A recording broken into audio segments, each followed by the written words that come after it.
আজকে আমরা এখানে উপস্থিত হয়েছি জাতীয় দোকান কর্মচারী শ্রমিক ফেডারেশনের উদ্যোগে। বাংলাদেশে হাজার হাজার লক্ষ লক্ষ শ্রমিক আছে, তার মধ্যে অনেক শ্রমিকেরই অধিকার আছে, যেমন গার্মেন্টস শ্রমিকরা আছে, নির্মাণ শ্রমিকরা আছে, অনেক শ্রমিকরা আছে, তারা তাদের অধিকার পায়।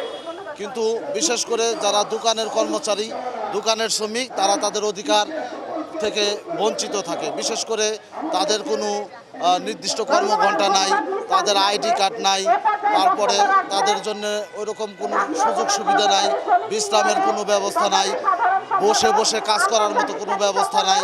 ঈদের আগে ঈদ বোনাস তাদেরকে সঠিকভাবে দেওয়া হয় না।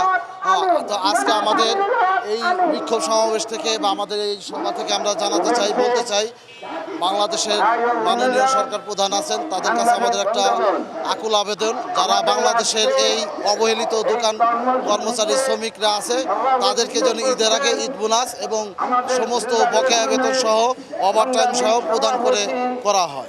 এটাই আমার পক্ষ থেকে আমাদের চাওয়া আছে।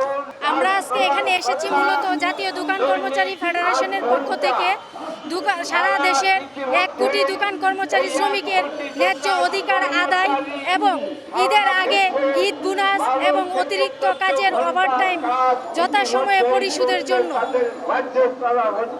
মালিক এবং সংশ্লিষ্ট সকলের প্রতি আমাদের আকুল আবেদন। অন্যান্য সেক্টরের শ্রমিক কর্মচারীরা যেভাবে তাদের ঈদ বোনাস এবং অন্যান্য পাওনাদি যথাযথভাবে পায়, দোকান কর্মচারীরাও যেন তাদের ঈদ বোনাস সহ অন্যান্য সকল পাওনাদি যথাযথভাবে পায়, সেই দাবিতে আজকে আমরা এখানে এসেছি।